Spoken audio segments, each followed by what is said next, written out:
a tua Bíblia em Filipenses, capítulo 1. Eu quero ler com você. Nós vamos hoje meditar os 2 primeiros versículos. Filipenses, capítulo 1, versículo 1 e 2.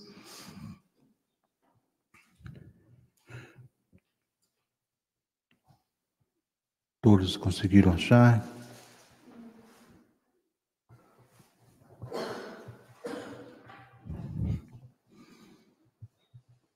Paulo e Timóteo, servos de Cristo, a todos os santos em Cristo Jesus, que estão com os bispos e diáconos em Filipos.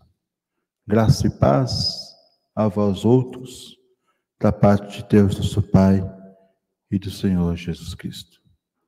Você pode fechar seus olhos? Espírito Santo, nós somos gratos a Ti, com gratidão.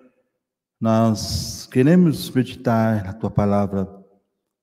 Eu só te peço que o Senhor me dê graça para que eu possa transmitir ao Teu povo tudo quanto o Senhor quer, tudo quanto o Senhor deseja que o Teu povo aprenda nesta manhã e, sobretudo, aplique nas suas vidas. Que o Senhor dê graça aos que estão ouvindo, para que esses possam assimilar com clareza a Tua palavra.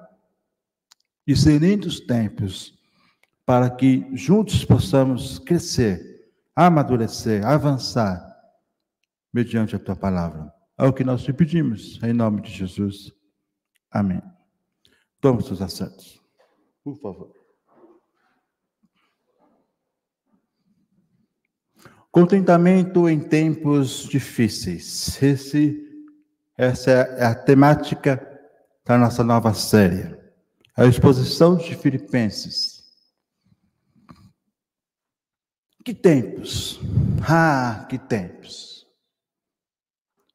O guerreiro do cristianismo estava em apuros. Ele lutou com feras, conviveu com a solidão,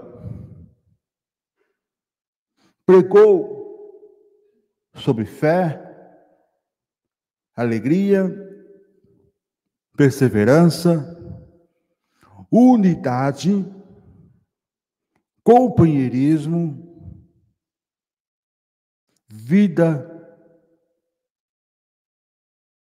Mas pregou em tempos de sofrimentos. Pregou sobre o reino de Deus, vida cristã, partilhar o pão.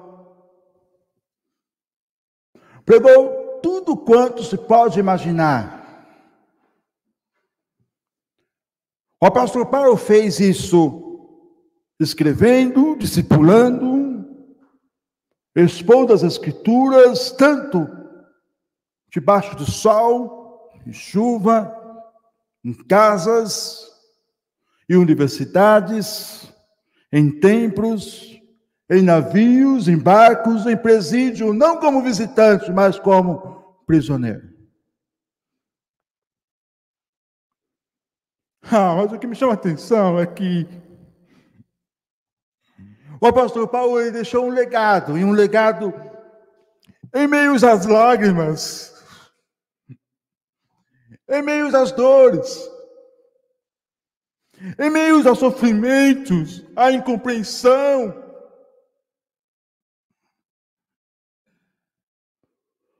Paulo não foi compreendido por muitos.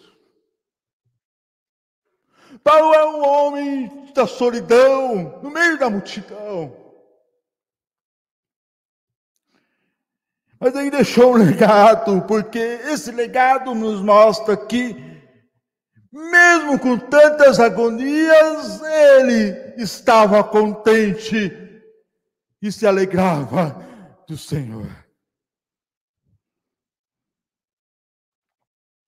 A igreja mais difícil que Paulo plantou, iniciou, foi a igreja de Filipenses, a igreja que escreve agora com mais peso. Essa igreja foi gerada em dores. Essa igreja foi gerada em lágrimas. Produziu em tempos difíceis amigos para a eternidade, porque é na angústia que nasce o verdadeiro amigo.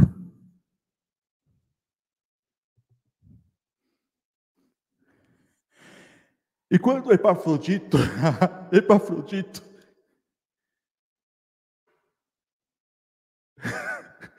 ele fica sabendo que Paulo está em apuros, preso numa gasmorra, sem poder ter contato com ninguém, sem poder falar com ninguém.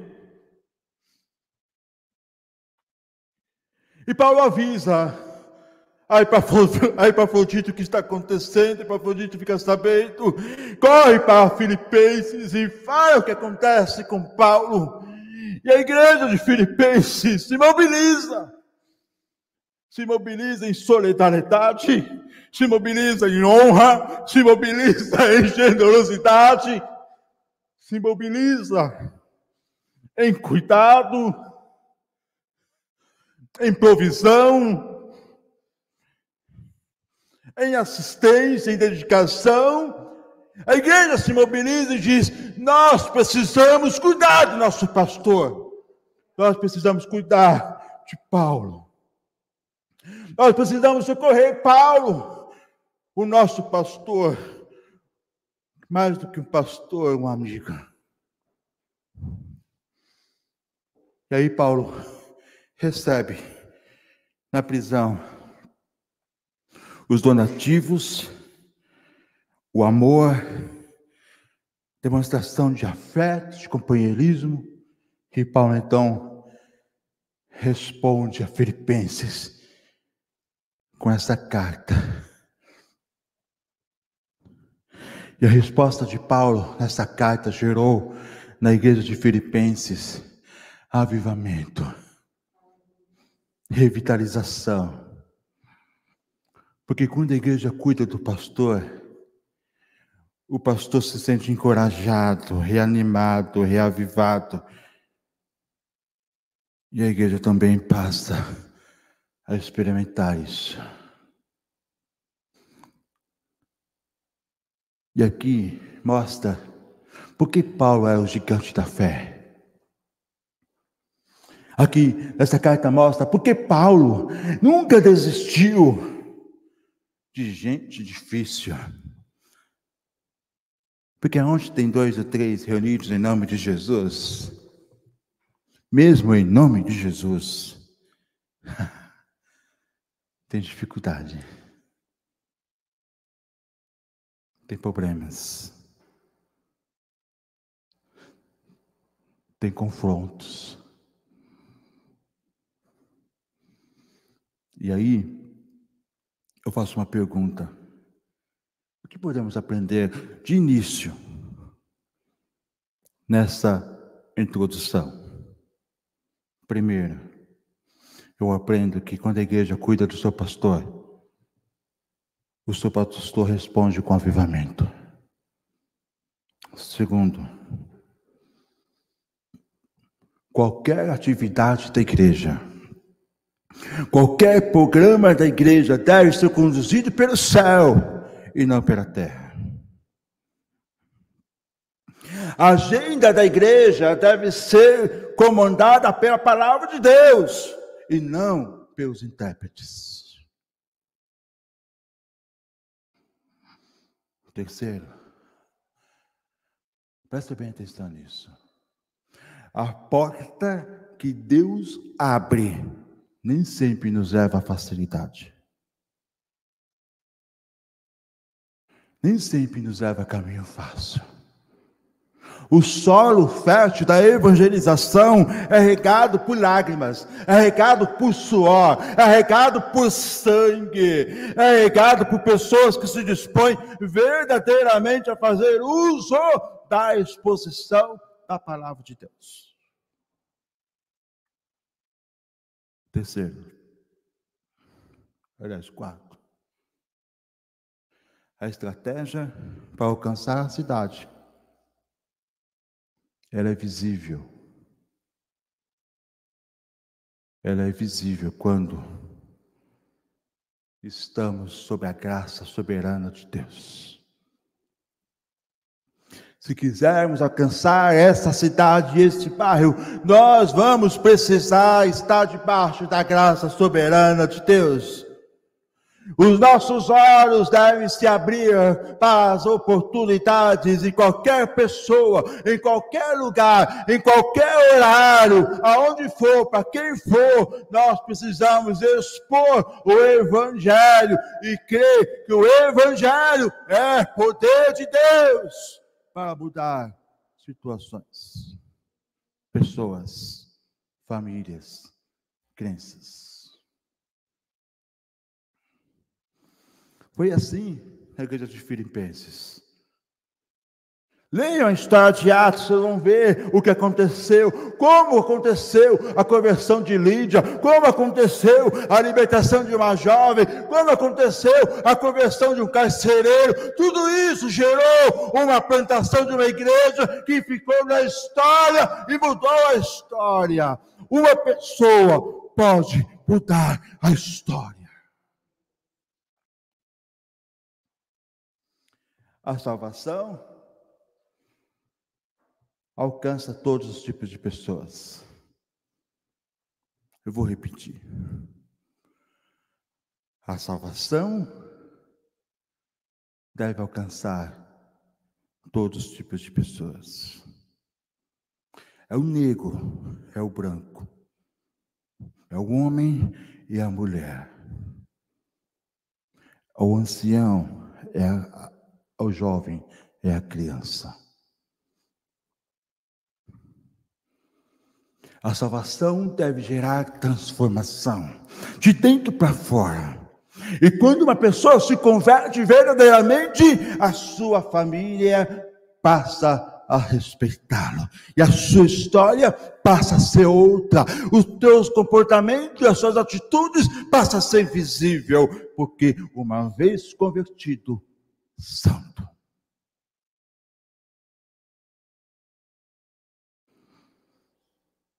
Agora vamos ver Filipenses 1. Leia de novo. Paulo e Timóteo, servos de Cristo.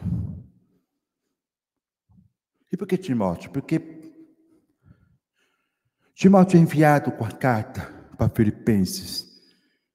E Timóteo vai assumir aquela igreja. Vai conduzir aqueles bispos e diáconos à igreja que está ali.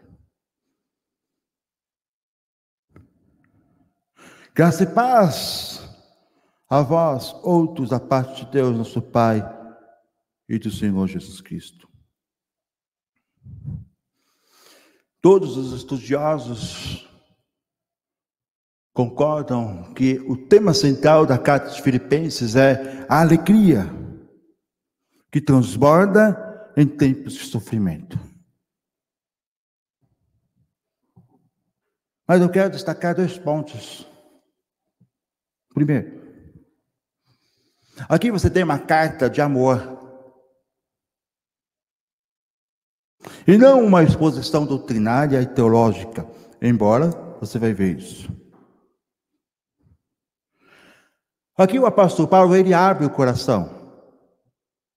Ele deixa transbordar, ele deixa transportar, ele expressa alegria, gratidão, profundo apreço por pessoas que caminham junto com ele.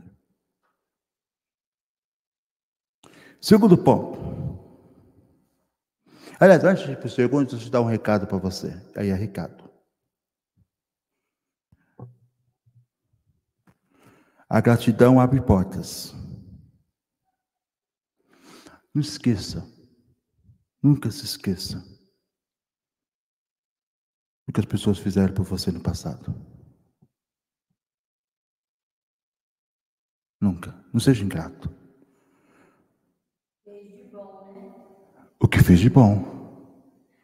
Bem lembrado. O que fez de bom.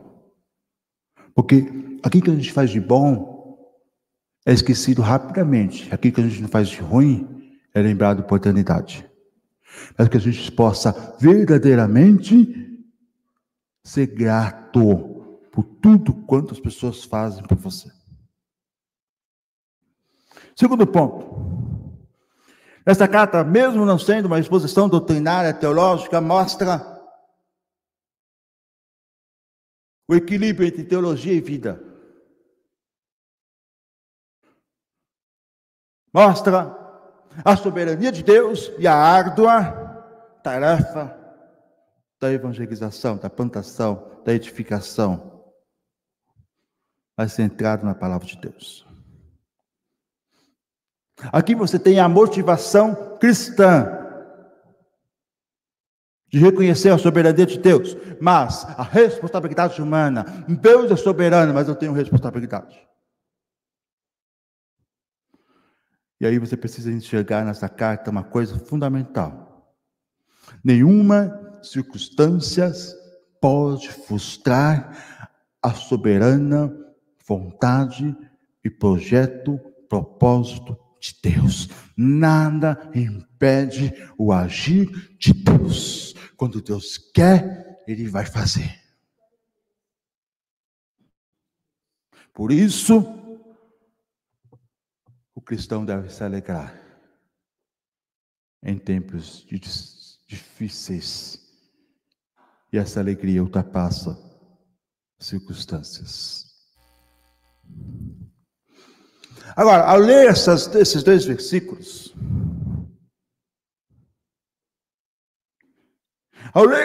versículos, notamos que Paulo, primeiro, ele não faz acepção de pessoas.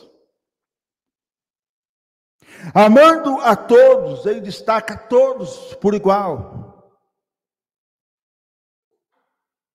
E na igreja não pode haver complexo de inferioridade e nem de superioridade. Todos nós somos família de Deus. Ninguém é melhor do que o outro. A igreja de Cristo, ela é supra-racial, supra-cultural, supra-denominacional.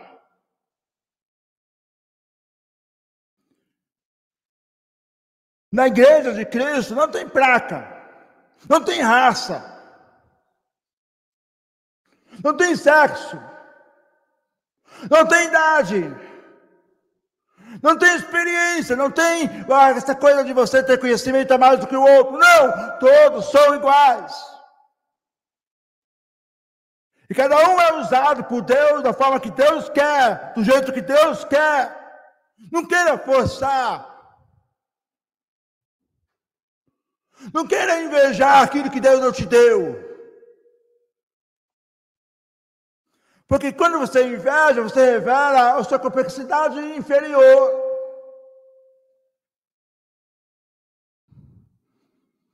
Mas também não queira dizer que você é melhor do que o outro, porque tu não é.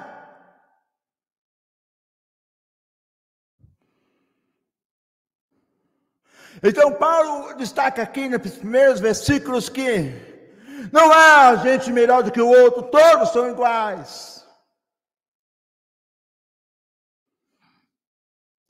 Segunda coisa é que a palavra grega que Paulo usa para falar para a igreja, chamar a igreja, é uma palavra santo, que significa ágios.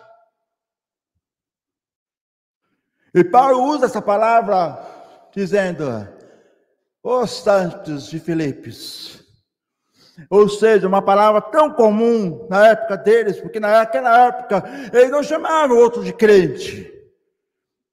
Eles chamavam uns aos outros de santo. É tão comum. E aqui revela uma coisa interessante, que mostra que a piedade era uma vitrine para os cristãos. Você poderia distinguir quem era verdadeiramente cristão. Por outro lado, a palavra santo revela duas coisas: posição e experiência. Em outras palavras, aponta para o que Cristo fez por você. E segundo, mostra como que você deve encarar a vida dia após dia. Está entendendo? Como eu devo encarar a minha vida dia após dia? Mas sabe aquele discurso? Mas você não é santo.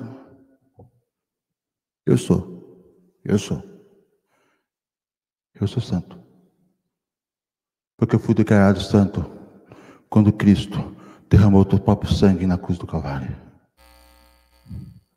Eu sou santo.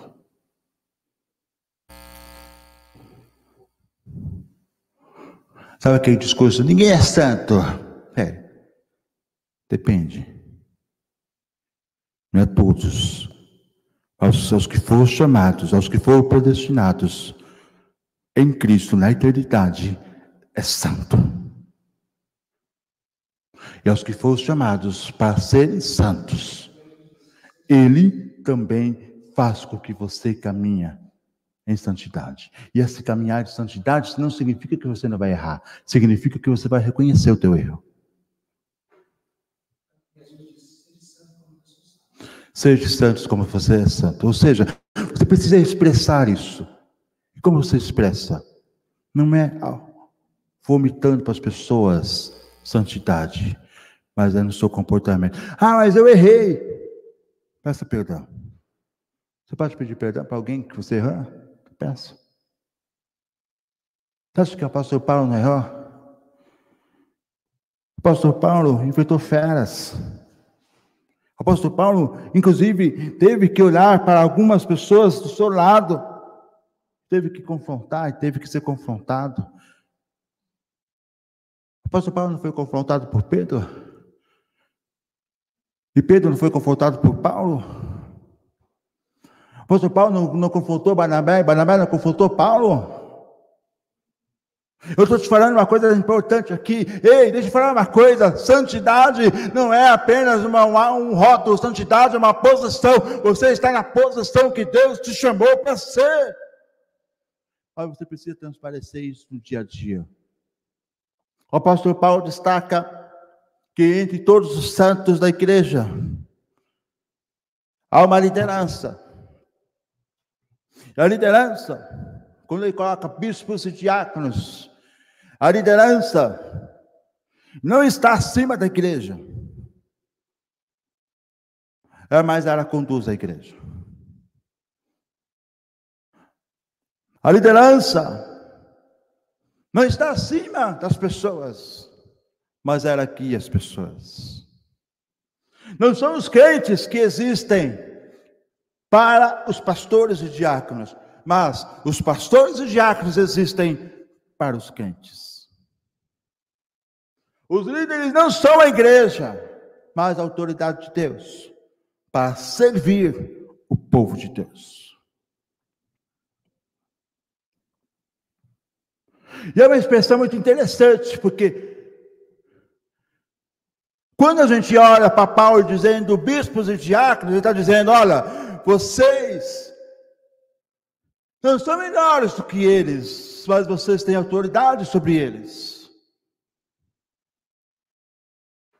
E aí, Paulo chama atenção aqui, porque bispos são aqueles que pastoreiam a igreja. Presta atenção nisso. Os bispos são aqueles que pastoreiam. São aqueles que protegem o rebanho dentro da igreja. E os que estão dentro da igreja são guardados pelo pastor, pelos bispos. Mas os diáconos, eles têm dupla função. Além de cuidar e ajudar a cuidar dos membros da igreja, eles devem cuidar daqueles que estão lá fora. prestando serviços para a comunidade, prestando assistência para o povo. Então, três coisas que nós precisamos concluir aqui. Primeiro, Paulo se dirige a todos os santos.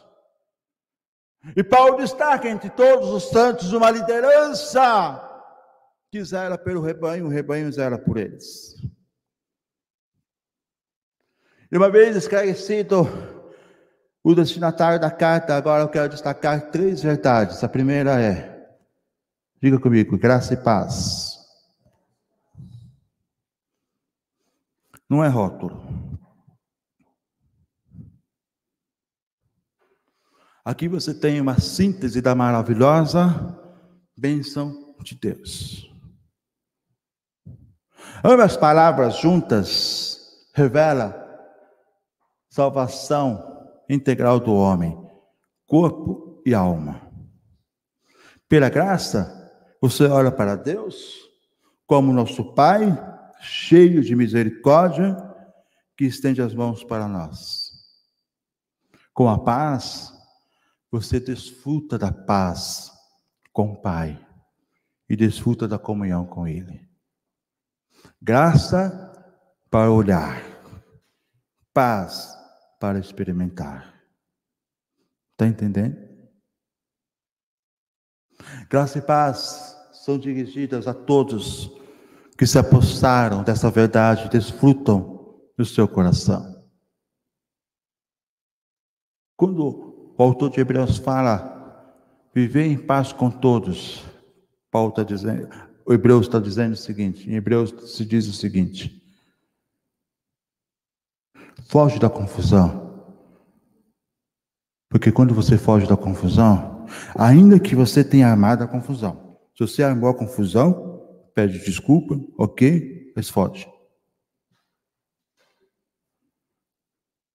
Porque você tem que entender que você é promotor da paz e não da discórdia. Graça é quando você reconhece que quando você está errado, quando você erra, você armou a confusão, você errou, então é graça. Graça para você entender, enxergar que você está errado, você vai, pede perdão. Agora, paz é só para aqueles que desfrutam da graça de Deus. Eu quero chamar a sua atenção para outro ponto. Graça e paz é oferecida por Deus, por Jesus Cristo. Só Ele pode reconciliar o homem consigo mesmo. Só Deus pode oferecer perdão e salvação por meio de Jesus Cristo. A pergunta que eu faço aqui é, o que podemos aprender com esses dois versículos? Primeiro, todos os que creram que Jesus é Cristo e é Senhor, deve olhar para o Pai amoroso, que nos livrou do inferno para uma vida de santidade. Você é salvo? Seja santo. Foge das polêmicas. Foge das discussões. Foge de defesas de qualquer tipo de ideologias. A palavra de Deus não precisa de ser defendida. Ela só precisa ser pregada. Existe uma disciplina no curso teológico que se chama Defesa da Fé. E aí alguns argumentam que a fé precisa ser defendida. Não, eu discordo. A fé deve ser exposta. Sabe aquela ideia de time que ganha não se mexe? Já viu? E num clube de futebol, numa partida de futebol, um time de futebol, estou dando um exemplo. Quando você tem a melhor defesa, você já tem o melhor ataque. Eu já vi times ganharem campeonatos só com as melhores defesas. Não tinha nenhum atacante de renome. Só uma defesa boa. É, não é? É, não é? Sabe o que significa isso? O apóstolo Paulo fala em Efésios que a nossa defesa, o nosso escudo para defender dos ataques malignos é a fé. Só tem uma coisa que faz com que o crente simplesmente se defenda, não é com palavras, é com a sua fé. Nós não precisamos defender o evangelho com palavras, mas com fé. Com atitude de fé. Com atitude de fé. E quando você tem fé, você ultrapassa qualquer circunstância, qualquer situação. Eu quero que você entenda que o que podemos aprender com esses 2 versos? Que você está debaixo da graça. Quando você está debaixo da graça, você pode olhar para o Pai amoroso. E quando você está debaixo da graça, diante de um Pai amoroso, você tem paz para estar em comunhão com Ele. Reconciliados por Cristo, temos oportunidade de descansar dos braços do Pai, em paz. Com a graça, eu olho para o Pai. Com a paz, eu desfruto do amor do Pai. Convido você a se colocar de pé. Primeiro, o que eu posso aprender nessa introdução? Primeiro, você vai entender uma coisa: o gigante da fé não desistiu. Porque a sua única arma de defesa é a própria fé. Tenha certeza que Deus está no controle da tua vida. Tenha certeza que Deus está no controle da tua vida. Amém? Só estamos começando. Nessa série, você não tem a oportunidade de questionar Deus. Você tem a oportunidade de agradecer a Deus. O apóstolo Paulo, numa masmorra, em lágrimas, de sofrimento, em angústia, com o coração apertado, ele simplesmente chega a escrever a sua igreja, dizendo: primeiro ponto, graça e paz. Faça assim com as tuas mãos. Feche os teus olhos e receba a graça do Pai. Você não é qualquer um, você está debaixo da graça do Pai. Você não é qualquer pessoa, e Deus não faz acepção de pessoas. Deus não faz acepção de pessoas. Deus não faz. O homem pode fazer. A instituição talvez pode fazer. Alguns membros da tua família podem querer fazer. Mas Deus não. Deus não faz acepção de pessoas. Deus não. Deus não faz acepção de pessoas. Deus não faz acepção de pessoas. Você está debaixo da graça. A graça abre teus olhos para ver o que Cristo fez por você. A graça é a porta aberta para os céus. Mas eu tenho defeitos. Mas a salvação é pela graça, não é por obras.